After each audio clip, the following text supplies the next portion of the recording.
Y bueno, pues aquí está, hermanos, el capítulo 6, 23 de Lucas 6. Entonces Pilatos, hermanos, oyendo decir Galilea, preguntó si el nombre era Galileo, y sin saber lo que era de la jurisdicción de Herodes, lo remitió a Herodes.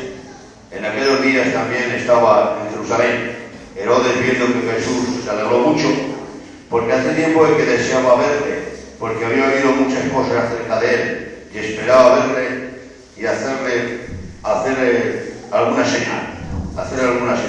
Y le hacía muchas preguntas, pero él nada le respondió.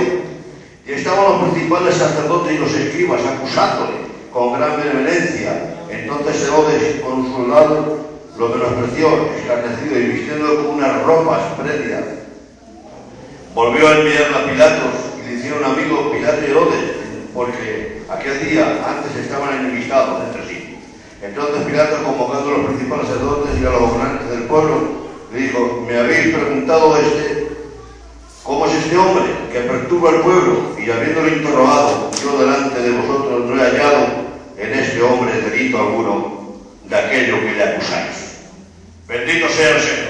Amén. Hemos estado hablando, hemos leído un nombre de un personaje romano. ¿De cuál era el maná?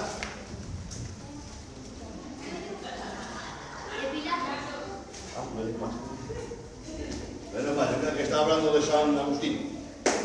Bien, gloria al Señor. Así que está hablando de Pilatos, el que se lavó las manos. Bendito sea el Señor.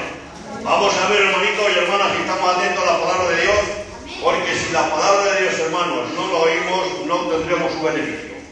La palabra de Dios, hermanos, tiene beneficio cuando el creyente la oye y entiende, hermanos, porque la palabra de Dios es lo más grande que hay, es lo que alimenta nuestra alma y lo que la esperanza que tenemos de vida eterna y de recibir algo de Dios se mantiene. Pero si no escuchamos la palabra de Dios, pues nos quedamos de aquella manera. Vamos a tratar, hermanos, de oír la palabra de Dios, y en esta tarde, hermanos, pues vamos a hablar de Jesús. Cómo Jesús, hermanos, en aquella época que él bajó, pues su fama se extendió, gloria a Dios, se extendió. Y los sacerdotes, hermanos, en aquel tiempo había un sacerdote llamado Caifás, y estaba, hermanos, un Sanedrín, y había unos fariseos, que eran, hermanos, los que tenían, hermanos, como los guardianes de la religión y la tradición del pueblo. Y entonces, hermanos, el Señor pues se encontró con aquella gente, y viendo, hermanos, los sacerdotes hablaban, porque créanme que hablaban los sacerdotes. Y estando hablando decían: ¿qué es lo que sucede? Las sinagogas están vacías. ¿Por qué están vacías las sinagogas? Y algunos dirían: es que hay uno que le llaman Jesús de Nazaret, que está predicando y la gente va detrás de él. Y le dirían: ¿y tiene algún templo donde predicar? No. ¿Y de dónde predica? Pues predica en el monte y la gente va detrás. Los sacerdotes, hermanos, se llenaban de celos y de envidia, no podían soportarlo.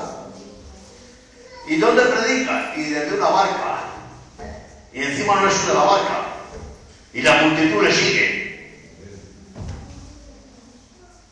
Y entonces ellos hacen un plan: pues tenemos que prenderlo, como sea. Tenemos que quitarlo del medio, porque se nos quedan las sinagogas vacías. Y como sigamos en este curso, tendremos que cargar a Satanás. Bendito sea el Señor. ¿Están entendiendo lo que estoy predicando, hermanos? Por denos gloria a Dios. Se veían, hermanos, sin gente. Se veían, hermanos, que se desvivan. No podían sujetarlo. Entonces resulta que van a enviar los aguacilillos para ver si lo pueden prender y traerlo. Y los aguacilillos, cuando lo oyen, hermanos, pues no lo pueden detener. Y cuando vuelven, dicen los sacerdotes: ¿dónde está? Pues no hemos perdido prenderlo. ¿Por qué? Porque jamás hemos oído al hombre hablar con tanta autoridad. Bendito sea el Señor. Porque los sacerdotes hablaban hasta por los codos, pero no había nada. Pero es que hablaba con la autoridad, y la autoridad con la que hablaba Jesucristo, hermano. No podían, hermanos, aguaciles prenderle.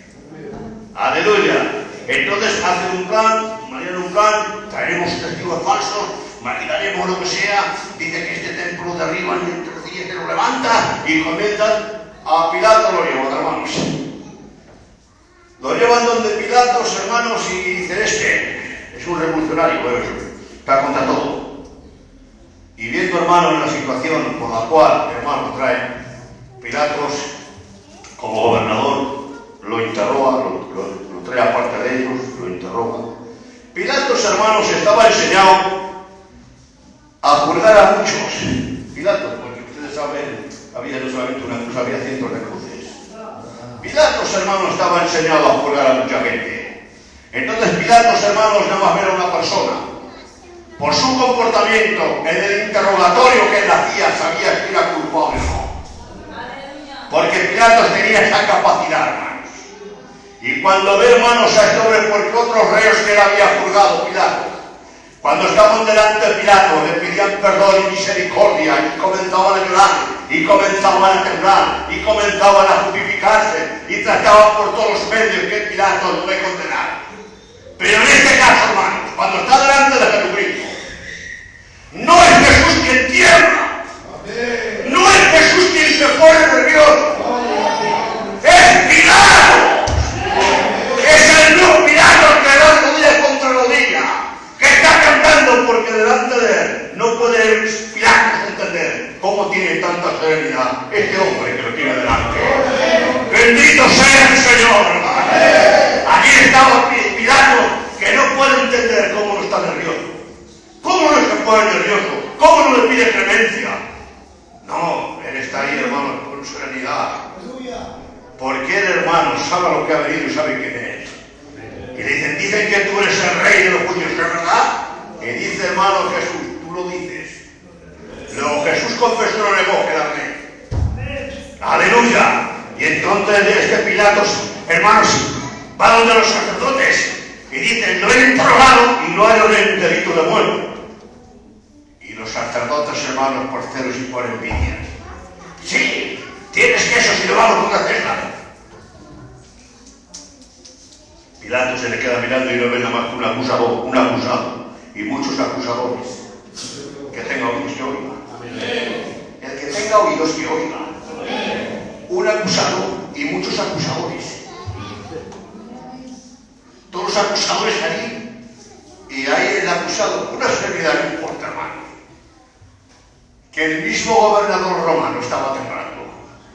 Le llama a su mujer que no tiene nada que ver con este acusado. Él trata por todos los medios, hermanos, de librarlo. Y va por segunda vez y le dice que no hay ni minuto de muerte, juzgarle vosotros, castigarle vosotros. No, tiene que ser tú si no se lo decimos a César. Y claro, este Pilatos amaba el puesto. Amigo, el puesto es el puesto. Ah, si tengo que beber con el pueblo para mantener el puesto. Porque si estoy en contra del pueblo, conmigo me quitan el puesto. Ya se lo haré, dice Pilatos. Lo castigaré y lo soltaré. No, tienes que castigarme, pero no tienes que soltarme. Entonces Pilatos, hermanos, por tercera vez interroga y trata por todos los medios, hermanos, de libertarlo. Pero la presión, hermanos, sacerdotal, religiosa, estaba ahí, hermanos. Estaba ahí rodeado, hermanos. Y entonces llega este Pilatos y mira por dónde le viene como una luz, como una bombilla encendida. Mira, váyase. Hay una obligación de soltar un preso, ¿verdad? Y le dicen, sí, vamos a soltar un preso. Y entonces se entera Pilatos cuál es el preso peor que hay. Y dice, Barrabás. Porque es un bandido, es un asesino, es despreciable. Pone por bueno, pues dice, piensa Pilatos. Cojo a esto, lo pongo delante del pueblo y al elegir entre Jesús y Barrabás, querrán a Jesús y así condenamos a Barrabás. Bendito sea el Señor. Pues bueno, pues lo hace así. Van arriba, hermanos, y el pueblo, hermanos, crucificarle. Y no hay peor, hermanos, peor cosa, porque es verdad que hieren, hermanos, los golpes, parir palabras, y